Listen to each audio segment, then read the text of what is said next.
Hey guys, welcome back to my channel. If you're new, hey, I'm Lauren. Who are you?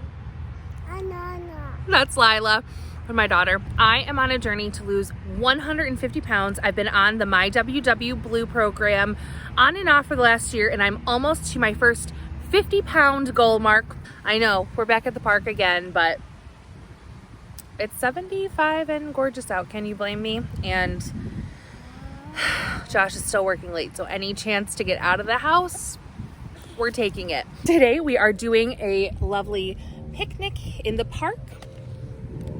You having fun on our picnic? Oh, you found the popcorn. Yes. You're not supposed to be having that yet. Oh, you stinker. Today I thought that I would share some of my favorite, even though I know the weather here is still beautiful, once it hits fall, I start craving some of those great, yummy, comforting fall foods. After having done Weight Watchers on and off for the last year, I hit periods of time where I just need to eat something that's not chicken or ground turkey. Don't get me wrong, there's so many wonderful recipes out there, and I'm sure I'll share more with you guys soon, that are chicken and ground turkey based. They make for really delicious low point meals. But sometimes you just have to have something that's a little bit more indulgent. So today I have 3 of my favorite fall winter cozy meals. They're all under 10 points and none of them are chicken or ground turkey based. Subscribe so you guys can check out all of my recipe videos coming up in the future, and stay tuned and watch all 3 of those delicious meals coming your way. Say bye, Lila. Bye. First up is my pork chili verde. This warm, comforting dish with a hint of spice is sure to fill you up this fall, and it's only 7 points a serving on the My WW Blue plan. Let's make some chili. First, we're gonna go ahead and peel and quarter our onion.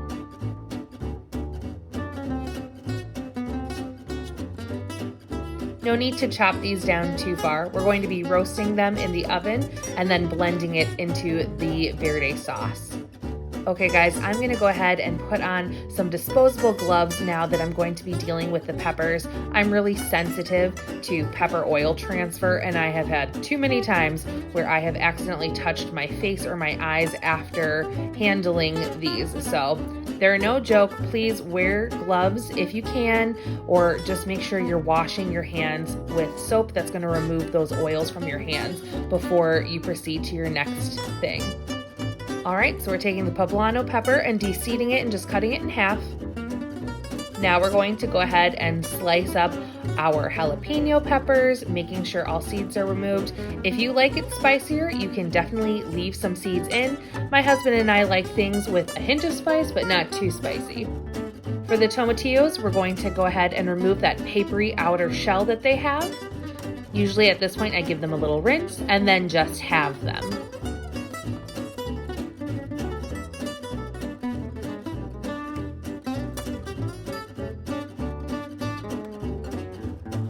Grabbing all of our veg into one bowl, go ahead and drizzle with extra virgin olive oil,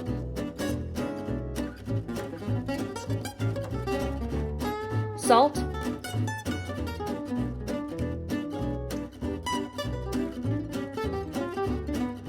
pepper, and bada boom. Let's transfer that to a sheet pan, and in the oven they go under a high broiler for about 10 to 15 minutes. This is just a clip of me showing you how easy it is to roast a whole pork shoulder in the slow cooker. This bone comes out so clean. This night I went ahead and used part of the pork for some pulled pork sandwiches for my family, and then I put about 1.5 pound chunk in the fridge, and that's what I'm going to go ahead and cube up and use in today's recipe. Next, we're going to start with a drizzle of extra virgin olive oil and a tablespoon of garlic. We're gonna go ahead and roast that off quickly and add in our chopped up pork. This is gonna go back on the burner on a medium heat just to crisp up that pork.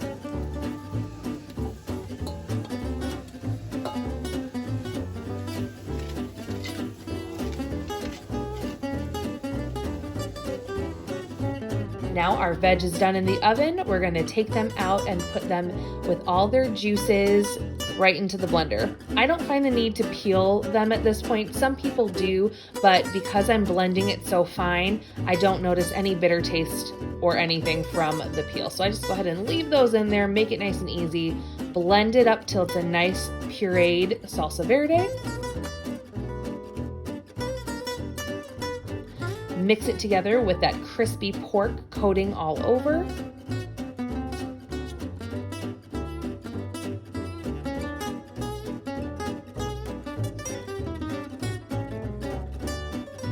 And finally, I'm going to start adding in our chicken broth. I like to add in about half the box, about 2 cups at a time. Give it a stir. Make sure you scrape the bottom of that pan, getting all of those good brown bits up from the roasted garlic.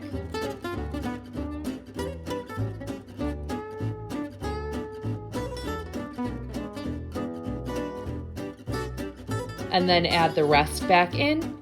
Give our chili one more stir, and then we're going to place the lid on and put it back on the stovetop on a medium heat just to cook down and let those flavors enhance for about another 20 to 30 minutes. After that time, go ahead and serve up in a dish. I'm topping mine with some reduced fat shredded cheddar cheese and a little bit of plain non-fat Greek yogurt. Yum. Enjoy.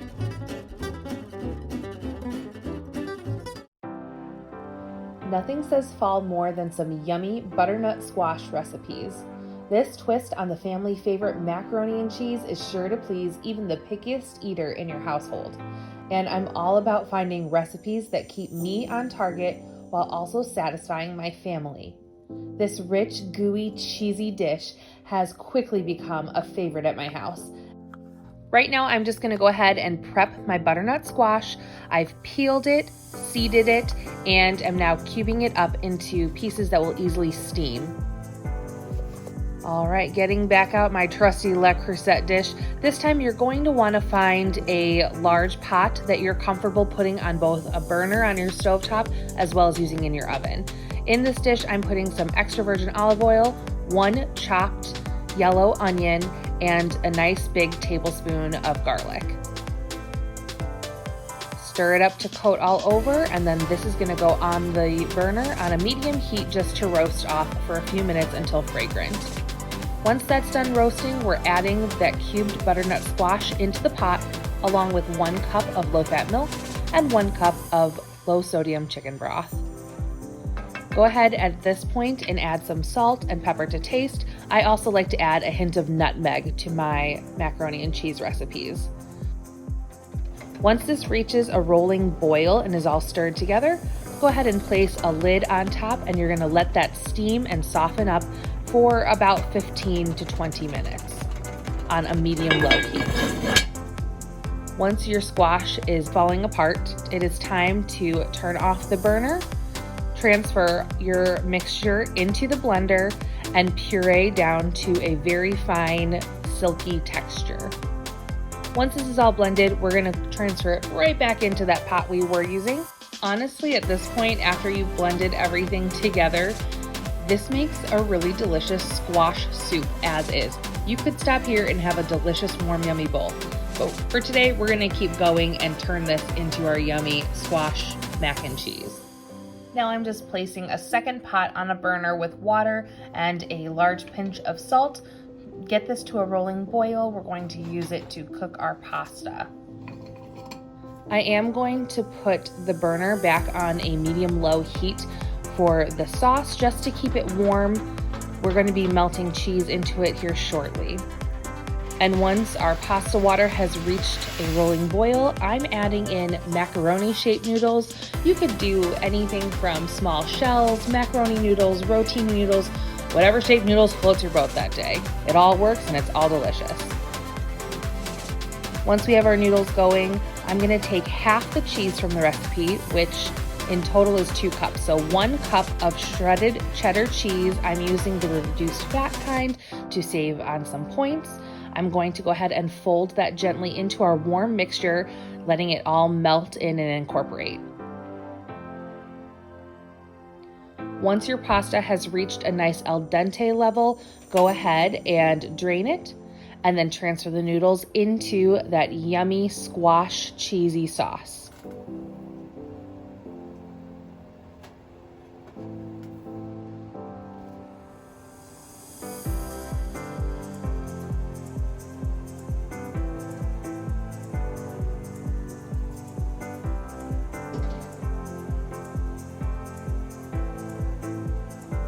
Go ahead and stir to combine.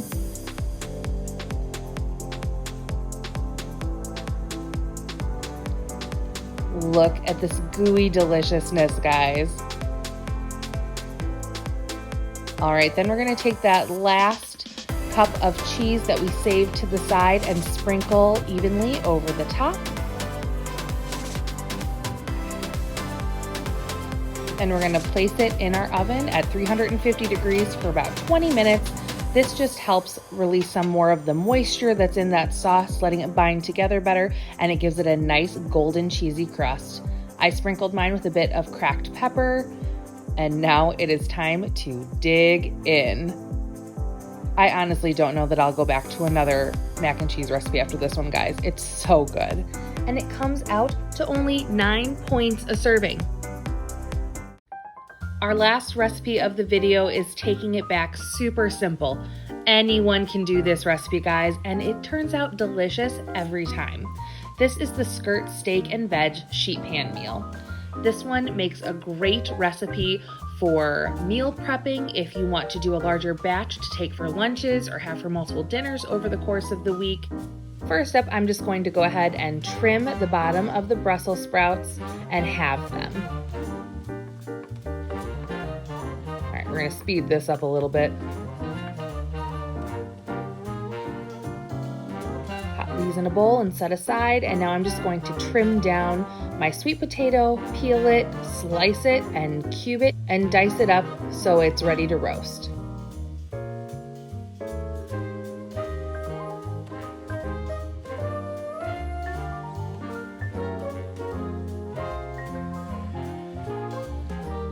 I'm going to add the sweet potato in with the Brussels sprouts, drizzle with a little EVOO, shake, shake, shake. Once they're well coated, I'm going to go ahead and add a sprinkle of salt and pepper.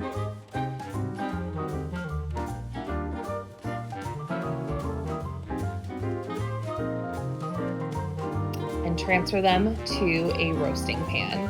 We're gonna go ahead and put these in the oven at 400 degrees for about 20 minutes. Go ahead and keep checking on them though, make sure you don't overchar them. All right, now I'm gonna go ahead and pull out my skirt steak. I'm drizzling with a little bit of extra virgin olive oil, and then I'm going to season it with salt, pepper, onion powder, and garlic powder. Give it a little rub to set in the meat. And now typically I would go ahead and transfer this whole portion of skirt steak to the pan amongst the veggies as is. However, I unfortunately didn't get the best cut this time at the store. So I need to go ahead and break down. There was some really hard sections of fat that I wanted to cut away and just trim down a bit. So it ended up being easier for me just to slice it and cook it sliced this time. But I will say it always cooks better when you can leave it as a full piece.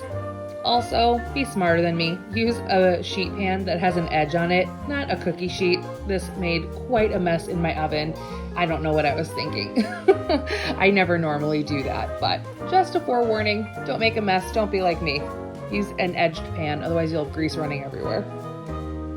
All right, I'm gonna go ahead and pull those veggies out of the oven, separate them to either side, lay down my strips of skirt steak, and put them back in the oven under a high broil, only for about 6 to 8 minutes, depending on how you like the doneness of your steak. And when time's up, pull it out and serve them up. This is such a nice, indulgent dish. I feel like when you have steak and some really well roasted veggies, they're just so warm and satisfying to your soul.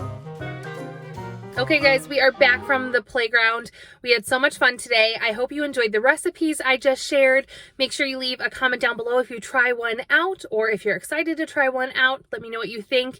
And if there's any other recipes you want to see, let me know. Until next time, please make sure you subscribe to keep following along with my weight loss journey. Give this video a big thumbs up if you liked it and want to see more content like this. Also, it helps for YouTube to share my videos with others if you give it a like and make sure you subscribe. Until next time. Bye. Bye. But I get up, I always do.